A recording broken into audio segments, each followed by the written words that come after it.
Ella fue la niña dorada del cine mexicano, la joven de sonrisa tímida y mirada llena de esperanza, con un alma que parecía hecha de luz. Pero detrás del brillo de las cámaras, Alicia Bonet vivió una realidad mucho más profunda y complicada. Tras años de silencio, Alicia finalmente decide romperlo y contar lo que nadie había tenido el valor de revelar, la verdad oculta tras su imagen inmaculada. Un matrimonio lleno de sombras, marcado por una suegra dominante y una segunda oportunidad en el amor que le trajo serenidad. Años entregados al sacrificio silencioso, poniendo siempre a sus hijos antes que a la fama y eligiendo la dignidad por encima de los titulares. En este relato descubrirás las verdades guardadas por Alicia Bonet durante décadas y una confesión cargada de emoción que muestra quién es realmente. A pesar de su encanto frente a las cámaras, su vida personal estuvo plagada de dolor y lucha interna.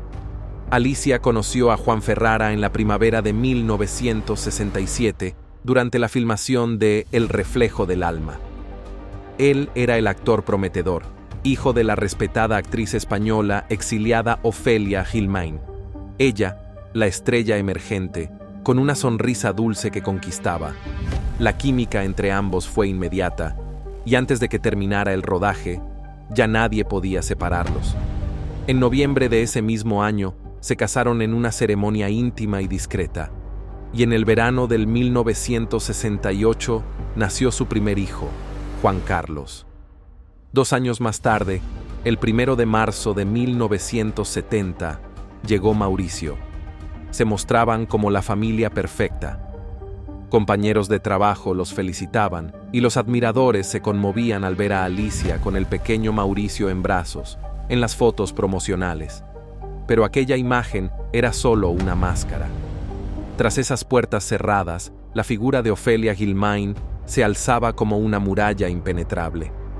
Actriz madrileña, reconocida y temida, exiliada por la Guerra Civil Española, Ofelia era ferozmente protectora de su hijo y desconfiada hasta la desconfianza hacia la joven nuera. Vecinos murmuraban que en una ocasión empujó a Alicia contra la pared en un arranque de ira, acusándola en voz baja de falta de lealtad y de ser una intrusa. Los amigos intentaban mediar, pero la influencia de Gilmain en la industria del cine era tal que muchos preferían mantenerse al margen. Las revistas de espectáculos disfrutaban alimentando rumores sobre disputas entre la aristocracia del cine. Una nota irónica decía que Alicia era simplemente un peón en la jaula dorada que Ofelia había construido para ella. Alicia soportaba todo con una paciencia admirable, pero cada palabra hiriente y cada imposición controladora desgarraban poco a poco su espíritu. En la intimidad, lloraba por la vida tranquila que soñaba, una existencia artística llena de curiosidad, risas y desayunos apacibles los domingos. En lugar de eso, enfrentaba miradas frías y susurros críticos de quien debía haber sido su aliada. La presión de aquel matrimonio se reflejaba en su rostro con la sutileza del maquillaje que usaba para sus personajes. Aún así, Alicia se aferraba a la esperanza, recordando la sonrisa radiante de Juan la primera vez que la vio sobre la carroza en el set. Para el otoño de 1973, las grietas invisibles bajo la superficie pulida de aquella familia comenzaron a mostrarse. La pareja anunció su separación, que la prensa atribuyó a diferencias irreconciliables. Alicia abandonó la casa de los Ferrara con sus 2 hijos y una cuenta bancaria modesta. Sus sueños de amor eterno se desvanecían. Juan, por su parte, se refugió en el trabajo, entregándose a sus papeles en telenovelas como Del altar a la tumba, Yesenia y El lugar que yo robé. Su fama creció en los 70s y en el apogeo de su carrera conoció a Elena Rojo durante una obra en Guadalajara. En 1976 se casó con ella en una fastuosa ceremonia que reunió a la élite del espectáculo. Permanecieron juntos 11 años, aunque nunca tuvieron hijos, y Elena, profesional y dedicada, se centró en su carrera y en sus 3 hijos de un matrimonio anterior. Juan y Elena posaban felices en las fotos, dos estrellas brillando lado a lado, pero en secreto, Juan añoraba el calor que una vez encontró en Alicia. A mediados de los 80s, el matrimonio Ferrara-Rojo empezó a desmoronarse. Era el año... A mediados de los años 80, mientras Juan Ferrara continuaba envuelto en rumores y romances pasajeros, Alicia Bonet forjaba un camino distinto, marcado por la búsqueda de equilibrio y serenidad. La tensión y el brillo efímero del estrellato quedaban atrás para dar paso a una vida más reservada, aunque no menos intensa. A pesar del alejamiento de los reflectores, Alicia nunca dejó de lado su pasión por la actuación. La transmitía ahora con la paciencia de una maestra, convencida de que el arte era un refugio y un legado para sus hijos. En aquella época, Claudio Brook se había consolidado como una figura imponente dentro del teatro y el cine mexicano. Su nombre no era sinónimo de escándalos ni titulares, sino de calidad y respeto. Había llegado a la actuación desde caminos poco convencionales, y su espíritu inquieto lo llevaba a desafiarse a sí mismo en cada papel. Cuando sus trayectorias se cruzaron, lo hicieron en un momento donde ambos buscaban algo más profundo que la fama o el aplauso. Una conexión verdadera, una estabilidad que nunca antes habían experimentado. Su relación se mantuvo en un discreto segundo plano, lejos del ruido mediático que había acompañado a Alicia en su matrimonio con Juan. Fue una alianza de almas similares, una combinación de sensibilidad y fortaleza que les permitió construir un hogar donde el arte y la familia coexistían en armonía. Alicia encontró en Claudio un compañero que respetaba su historia y su silencio, y que le ofrecía el espacio necesario para sanar las heridas del pasado. La llegada de Arturo y Gabriel, sus hijos, significó para ambos una razón más para mantener esa privacidad que tanto valoraban. Claudio, con su naturaleza introspectiva, se volcó en ser un pilar sólido, evitando cualquier tipo de protagonismo. Mientras tanto, Alicia se dedicó con devoción a guiar a sus hijos en los primeros pasos dentro del mundo artístico, procurando que ellos no cayeran en las mismas trampas que ella había conocido. Su colaboración también se extendió a la escena profesional. Juntos protagonizaron El fugitivo sin nombre, una pieza íntima y compleja que reflejaba, en muchos sentidos, su propia búsqueda personal y artística. Esa obra les permitió mostrar una química distinta, alejada del glamour superficial y enfocada en la verdad de sus personajes. Fue un éxito silencioso, un triunfo de la entrega y la autenticidad sobre la fama fácil. Sin embargo, ni siquiera esta etapa tranquila estuvo exenta de desafíos. La fama del pasado parecía acechar a Alicia, y los ecos de su vida anterior muchas veces la ponían en el centro de rumores que preferiría ignorar. A pesar de eso, ella nunca perdió la dignidad ni la calma. Eligió vivir con la coherencia de quien sabe que su valor no reside en los titulares, sino en la historia completa que nadie más ve. El tiempo le dio a Alicia la oportunidad de reconciliarse con su pasado y de encontrar una paz que antes parecía inalcanzable. Sus hijos crecieron lejos de las luces intensas del espectáculo, pero con el legado artístico y humano que su madre les entregó. Alicia Bonet, la niña dorada del cine mexicano, había renacido como mujer y madre, dejando atrás la ingenuidad y adoptando la fuerza de quien ha vivido en silencio y ha decidido finalmente contar su verdad. Mientras Juan Carlos Bonet comenzaba a abrirse camino por mérito propio, sin que el apellido pesara como una deuda, sino como un impulso, su hermano Mauricio optó por un sendero más reservado. Aunque también estudió actuación, pronto descubrió que lo suyo no era el reflector, sino la dirección.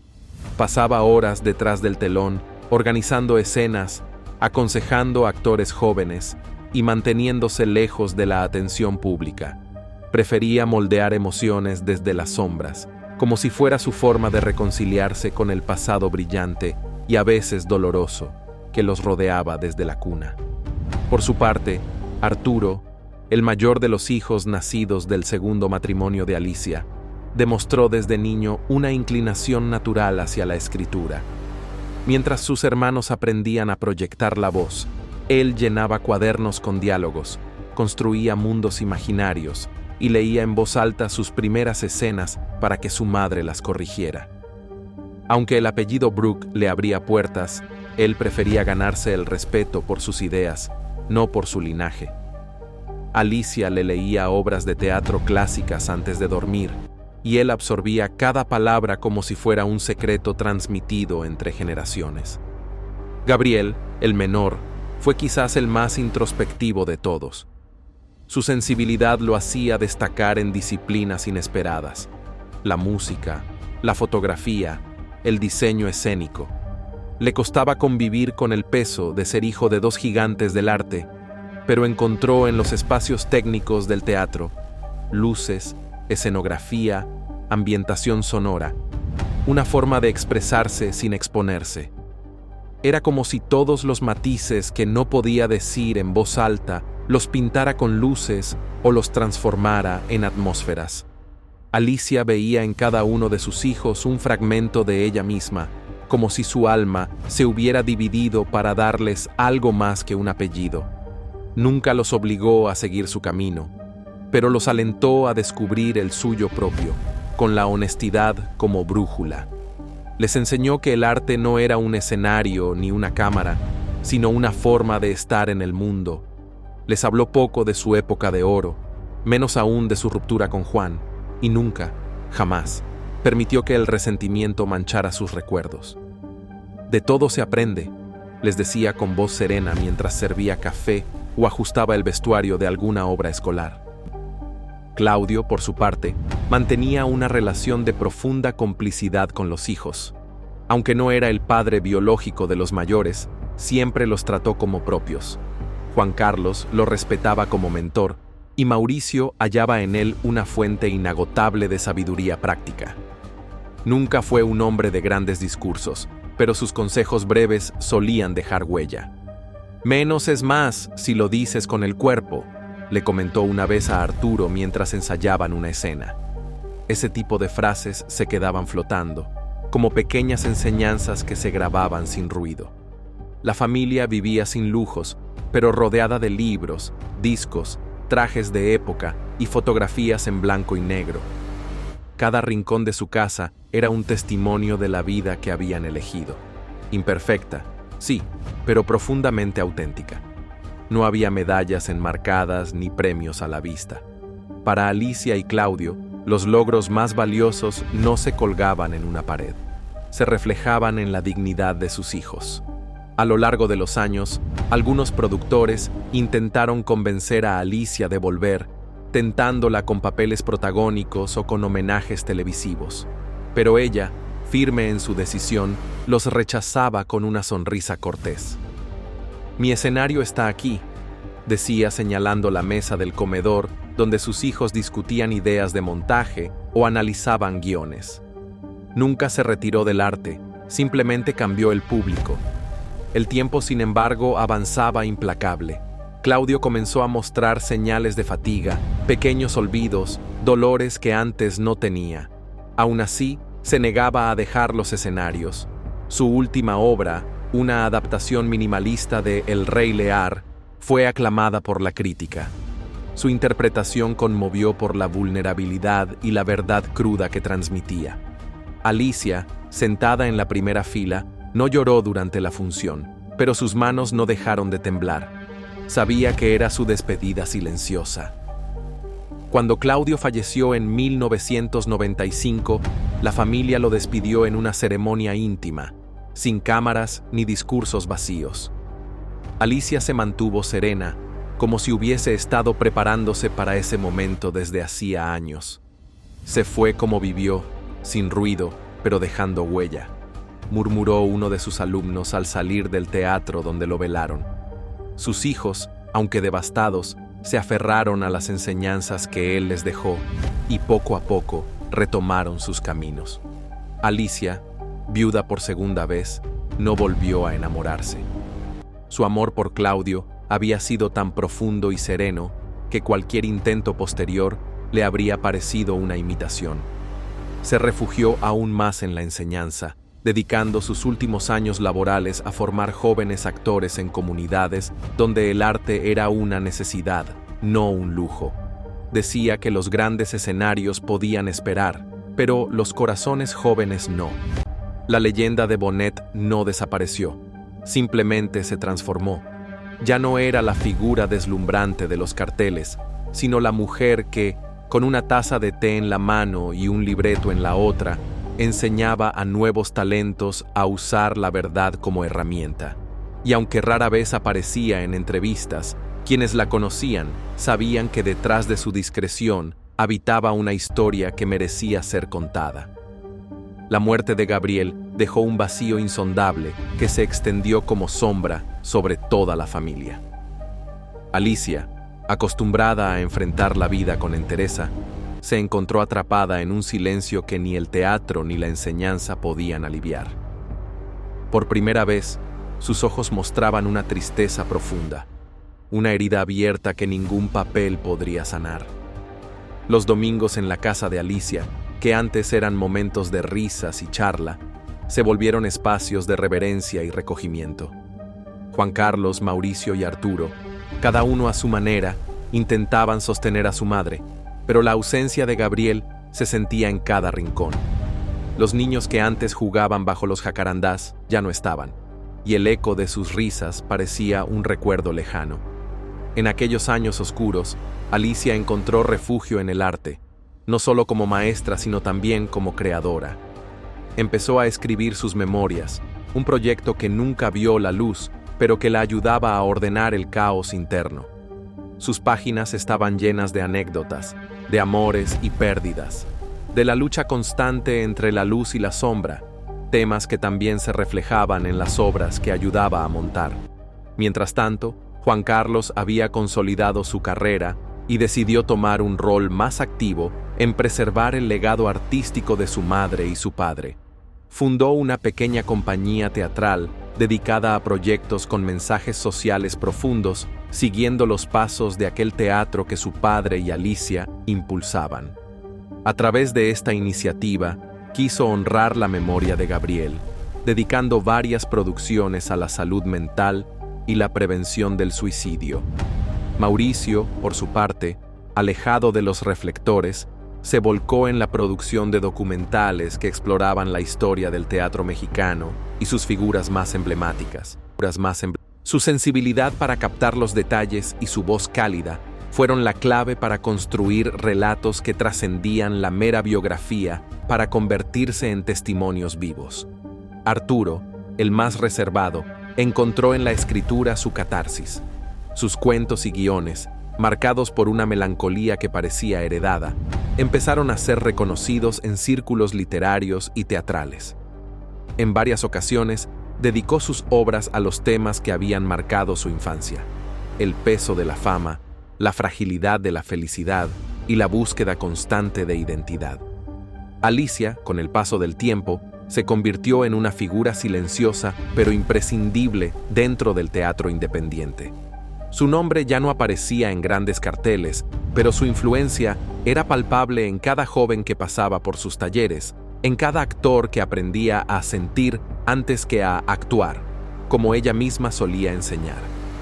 En sus últimos años, sus amigos y alumnos recuerdan que seguía siendo una mujer de mirada intensa, capaz de irradiar calma y fuerza a la vez.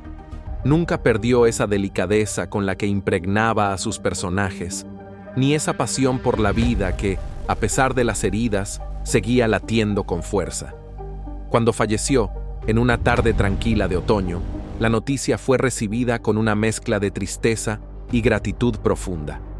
La comunidad artística se reunió para rendirle homenaje, no con grandes ceremonias, sino con funciones especiales donde su enseñanza y legado brillaron más que nunca.